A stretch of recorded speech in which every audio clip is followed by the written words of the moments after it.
We're back in exactly what to say.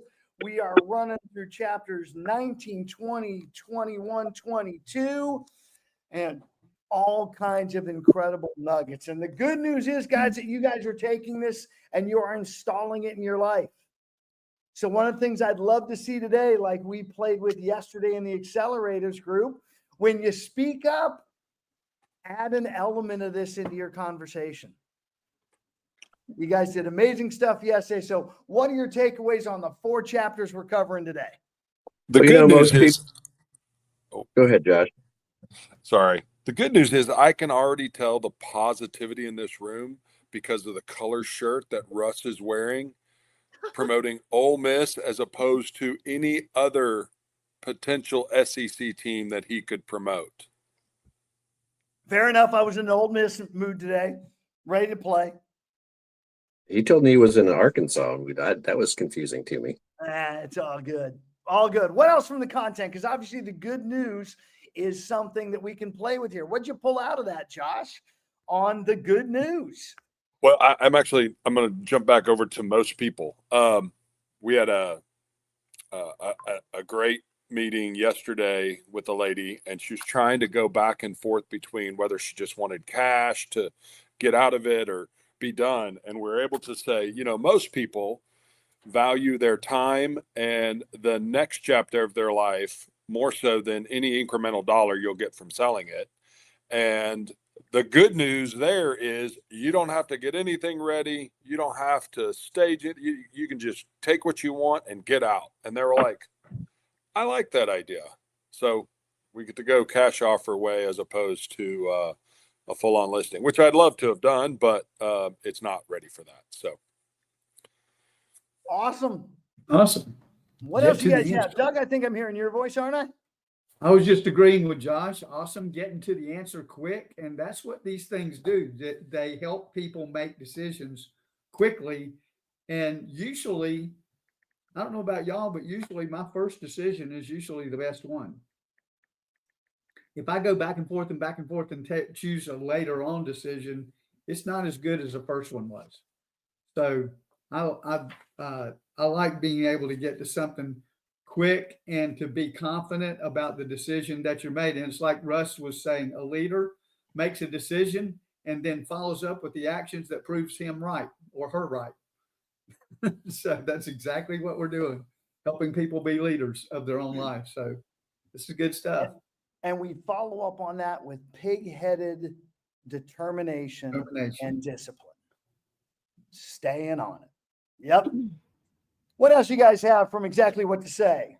I have one from just this morning, and I didn't know I was doing it. I have a buyer who just got an offer accepted yesterday. I delegated to her that she needed to reach out to the inspection company. And this morning when I reached out to say, how did that go? She said, I haven't gotten anywhere with it. And so I used, would it help if I call them and get this thing scheduled? And she was just relieved that I took it. And I said, you know what? Sometimes you just have to take it and do it. So I did. By the way, question for you, Celeste. Sometimes? Did you say sometimes or dumb times?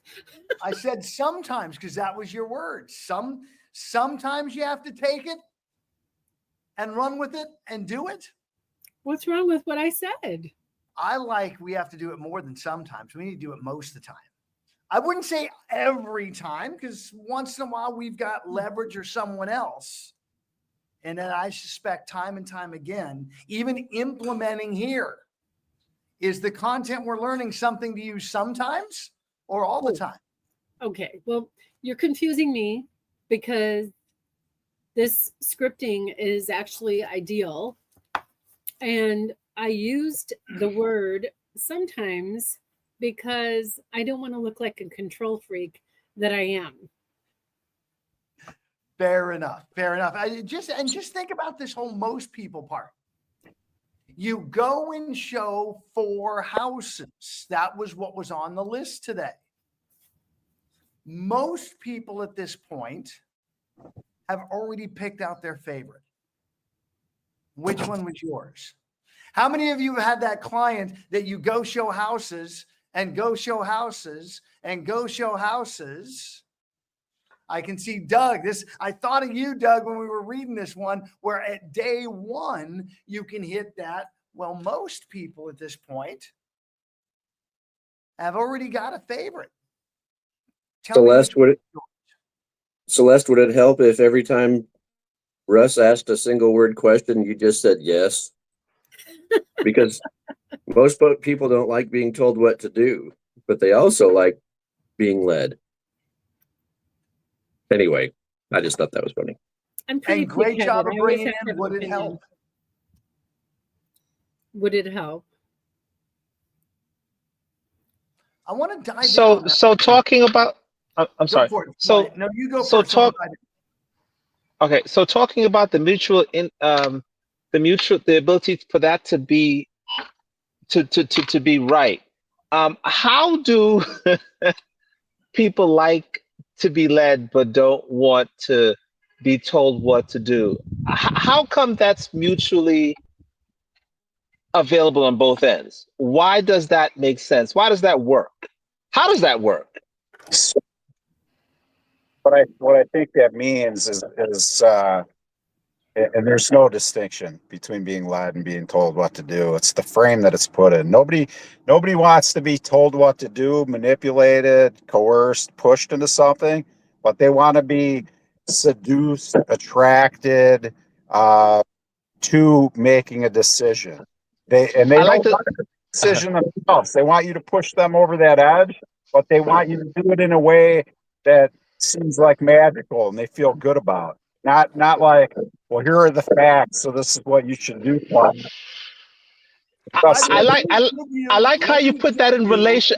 hold I like on. how you put that in relationship terms. Hold on, client. Let me give you guys the actual language around this, because I think it will give you clarity, by the way, in how you're showing up. Going back to John Maxwell, people like to be led. They don't like to be managed. Leadership is actually helping people self-discover the path. Leadership is actually showing them by example. Leadership is being your word. Management usually has hypocrisy with it. That's what they've experienced their whole life. They've been told what to do, and yet the people telling them haven't been doing it. Management comes from I'm right, you're wrong. Management comes from a title, and that people don't like. So really separate those two and get a distinction in your head that leadership is a calling. Management is a job. If you're a manager, you're telling people what to do, and they've been given to you on telling them what to do. And probably these people have been managed their whole life. How do you know if you're a leader? You have people following. People like to follow you. That Well, it's is also- how you know. advice. Okay. It's also creating the environment by which whatever decision they make, it's being propelled by you. And it's as slight as the difference, made me think about this. It's as slight as the difference as giving people 2 options as opposed to giving them 3 options when you're walking through it. I think that one's a great one. How many of you have been taught the A-B close, right? Yeah. That comes across as a close, and it comes across as a sales tactic, and it comes across as manipulative. And yet this new 3 option we learned, going back into earlier content, makes it more that it's their decision. Now they're self-discovering and making a choice. Right. But going back to client's question, it's not really telling them what to do. I mean, it's in bold on page 109. The magic words, most people, hold the power to help jump people out of procrastination into decisiveness. So you're just encouraging them to say, are you most people or not? Right. They want to know what the right thing to do is without being told what to do. And most people, if you tell them what most people do, they will make that decision like what most people do, right? Well, it's as crazy as when in your life do you ever remember making a decision on where you want to go to eat or what you want to do based on reviews, right? When you see a review, oh, this is 4.8, we got to go here. That's agreeing with what most people.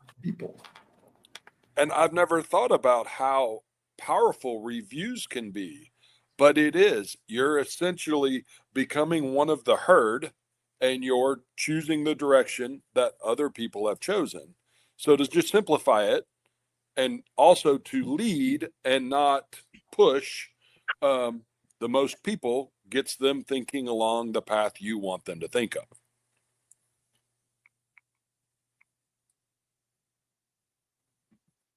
Awesomeness. What else you guys got? You guys are running the show right now, and I'm loving sitting back just watching it happen.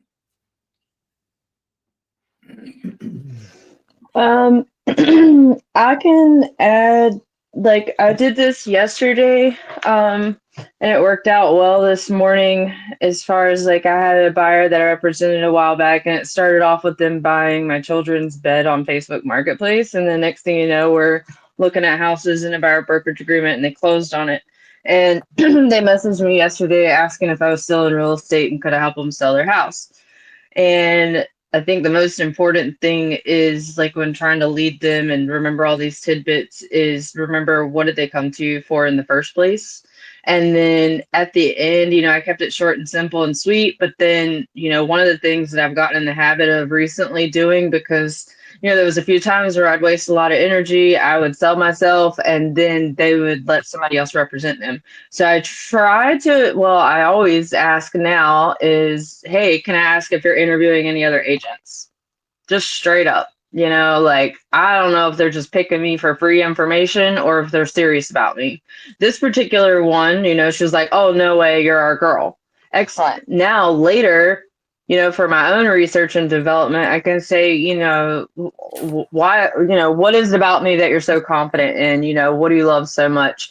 And, why did you choose me? And then use that as maybe a client testimonial on a website or whatnot. But then, so that's one thing. And then I always too, I can't help but think when you guys are talking of putting it down into very small building blocks. And one thing my grandmother told me when raising my boys is, I'm remembering the times that I was trying to teach my boys to make their beds every morning.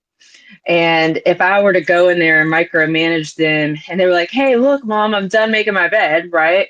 Then if I were to like correct it and fix it and try to make it perfect, tomorrow they may not be so excited to get up and make their bed because they're afraid they're not going to do it as perfect as Mom did.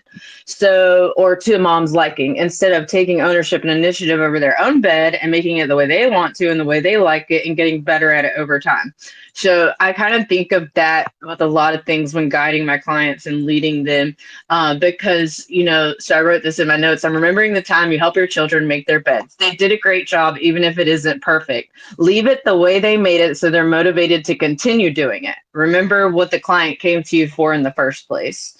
So, there's something as simple as can I ask if you're interviewing other agents, and then jump into giving them those two options instead of three, because if it's a yes or no, they might say yes, and then I can go into, well, here's two options. Can I at least interview for the position? I've done that before, and then they ended up choosing me instead of their sister because of those two options that I gave them, and they decided, this might be a better fit for our situation. I don't know if that helps add. You put something very special in here, Kendra, that you started with and you did it twice. And it was the sentence, may I ask? Or the question, may I ask? By the way, it isn't in the content, but also softens what comes after it. And it's psychologically, it puts them back in that driver's seat. They were coming to me. They're at my beck and call. They're afraid to get mad. They don't know what to expect, but I'm putting them back in the driver's seat of like, hey, don't forget you're paying me. And it is kind of like beating them to that punchline of, I don't know if that, I don't know how to really word it, but it's a psychological question, and it's timing is everything when asking it. You know, I have to, when they're in that weak moment and they're asking and asking, I kind of put them back in them. They're like, hey, don't forget, like, you're in control here. And then they feel, oh, wait a minute. If she's going to let me control this from the very beginning, of course I'm going to trust her with, and it makes my job so much easier the rest of the way. I added, may I ask, to my little bonus question section of all the language that I'm documenting. Great job, Kendra. What else you guys Thanks. have? I find it you want to give them the power of the choice, kind of back to that guided discovery model of, I deal with a lot of commercial and powerful people in our country, or not in our country, but the region that I'm in, and with a lot of high dollar opportunities. And all I do is present them with, would it be helpful, or would this be of value to you if? And then it gives them the opportunity to run with it. It gives me the opportunity to just, as soon as they say yes, and then I go and execute, they just give me more opportunities. So you're just presenting what you can provide as a service, and then execute on it, and then the doors open up exponentially. And we can always learn new things to execute on, can't we, Ryan? Oh, absolutely. I did this specifically about 3 weeks ago with a commercial client of mine, and it's turning into the biggest opportunity of my life. I said, would it be helpful if I helped you find this fish processing plant? And he said, yes, my clients have been looking for this for 5 years, and we found it in 5 days. And it's turning into one of the largest opportunities, and we're going to buy the fish processing plant probably in a couple of years down in Brazil now. But on a monthly, we're not even doing a real estate transaction. We're doing a commodities trade, and I'm a commodity broker for this deal, that we're doing 500 tons of fish meal because of this. Just, would it be helpful if I found this for you? Yeah. By the way, what a great concept for us to kind of take is that we are going to be looking for opportunities to help in every aspect. What a different mindset. I hear so many agents say, that's not my job. Whatever it happens to be, that a client has a need, and you'll even see in social media, nope, I would never do that. That's not my job. And yet Ryan and others in this room come from a heart of, hey, would it help if, and it truly shows your heart bringing this sentence in to your standard lexicon. What else you guys have? Russ, I also feel like even though it's not your job, it's important for the relationship that you have with your clients. So whether or not you want that relationship to continue building and last for a lifetime, or do you just want it because it's a transaction, that's what draws the line. Absolutely. It's doing a little extra. That's the fun part, is always looking for something beyond their expectations. That's what this opens the door for. And doing that little extra, it makes a huge difference. What else The you guys have? The good news is that now Ryan is doing something that is beyond his expectations, and he's learning because he was willing to face the future with optimism. So, great job, Ryan. Good example. Yep. I had Thank you. one. Go for it, Rhonda. It was just talking to a lady I'd never met before, and she was evidently being bombarded by other realtors. And I was like, well, if you've been bombarded by other realtors, then I wish you all the best. I would just recommend picking one that, you feel the most comfortable working with. And if that doesn't work out for you, I'm here for you. Just give me a call, whatever. Left her that message, and she called me back and was like, I cannot believe how many calls I had gotten, and I just really liked the sound of your voice. So yeah, so I ended up getting the person, but I did use the if and then. Nicely done. Nicely Hey, done. Rhonda, I'm gonna tag along that and give you one that Russ taught me that I really like, and that is, as you're going through it, as they're leaning towards you, but maybe haven't made that decision, you can also use and if it would help you, I'm happy to reach out to any of those other agents. If you don't want to have to let them down, I will do that task for you.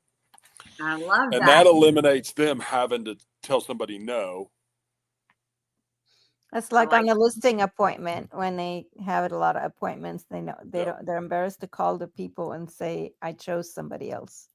That's very good. Great job, Josh. Yeah, that fun piece of content comes from some previous scripting I did, and back when I was in Austin, I was thinking how clever you were, Coach Russ. Yeah, no, that's right out of the bold objection handler for I have other agents to interview. And Gina Ront and I both into that content heavily, both know it very well, and both went after expireds every single day. So there was more than one occasion where I would get a call from Gene saying, "Hey, Russ, it's Gene Frederick. I'm over at Doug and Jeanette's house, and they just, were really excited to meet you, but I convinced them to list with me." And of course, and I'd start laughing because it was right out of the script. And then we would set an appointment and we would debrief together. We would actually help each other get better by sharing where the other person fell short. So I had the opportunity to call Gene. Gene had the opportunity. It was 3 years of this great banter of two agents that discovered they were working the same lanes and helping each other get better. So we were the only two working that lane. And so this would it be helpful not only goes to your clients, it also goes to your compadres in the marketplace. Imagine for a moment that you start helping all the other agents also get better. That this this servant's heart that was posted in the chat becomes very broad and it's for everybody. Mhm. How much different is your life going to be in that marketplace? And if you're building a team or building an organization, it's going to start opening those gates of change. What else you guys have? I don't think it was a real coincidence or anything, but Doug said, it takes people and makes them face forward with optimism. Well, that is part of the definition of the good news. The good news is, so when you preface things with the good news, you cause people, word for word, to face forward with optimism, zap any negative energy out of the conversation and create a positive next step. And so even when you make an offer and it gets rejected, the good news is we know that something went out, more than you were willing to spend. Or the good news is, anyway, that was very clever, Doug. Superb. Come on, I got some other folks in here that haven't spoken up in a while, haven't spoken up today. Let's hear some fresh voices. What else you guys have?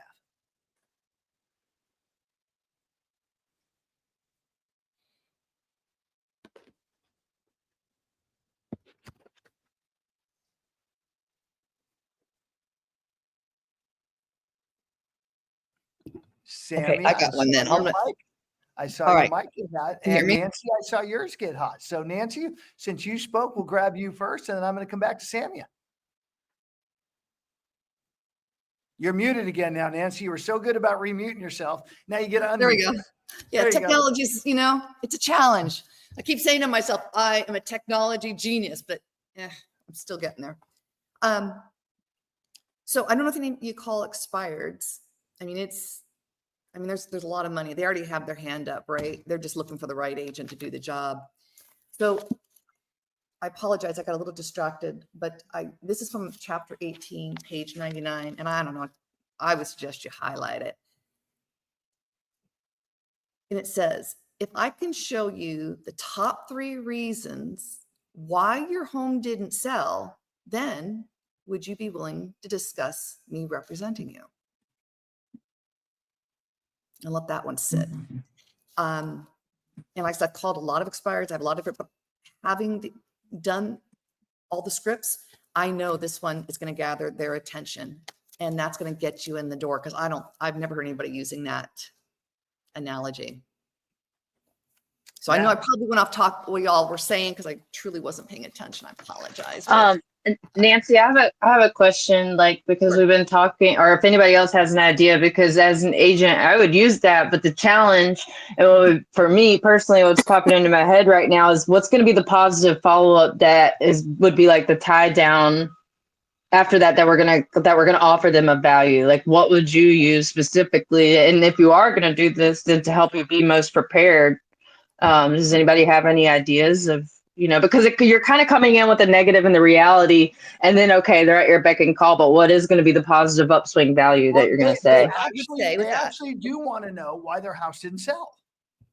And so you can use this to set the appointment to go through those first three things first. That's what this question's really for. And then it just depends on what happened with the house. I really want you guys to be specific and do the research and look what happened and honestly, then share it. You don't even have to know. Don't even have to know why it didn't sell. You're just calling expireds with that line. And when you say that, they're going to go, well, yeah, I guess I would be kind of curious. Great. I'll tell you what, are mornings or afternoons better? I have 9 a.m. Tomorrow, or I've got 4 p.m. the next day. Amen. Straight to the close. Zip it. And then they're going to go, oh, well, because nobody likes silence. And they go, well, 9 a.m. Perfect. So you've got the appointment. Now do your research. Don't waste your time researching an expired, because if they do ask you questions, you're not sure. Hey, that's a great question. I have 9 a.m. tomorrow or 10 p.m. Every time they ask a question, you don't, hey, that's a great question. Let's meet. I have 9 a.m., 10 a.m. So. Amen. All right, Sandra, bring us home, because you had your mic on. I want to respect and honor that. Oh, no, I didn't mean to. Well, you can still bring us home and Okay, say, hey, so I used, let's go. I used the time to follow up with an agent who expressed interest in joining EXP, primarily because of the insurance. She's a single earner. And then I said, okay, what time would work for you to talk to Dawn? Is it 1 o'clock on Tuesday, or is Thursday better? And I found that if you give that, it gives them an opportunity to make a decision more than let's talk about when we can get together with Dawn. It hasn't hit yet, but I like doing that because it's more concrete and decisive. So I don't have These things we're learning will absolutely get us to more decision making. That's what it's all about. It'll get us out of just the chatter for the chatter and get these things moving forward. So guys, tomorrow, 4 more chapters. All right. Thursday. So we just finished through 22, 23, 24, 25, 26. Let's pound those out. Enjoy bringing them tomorrow. I'm going to stop the recording.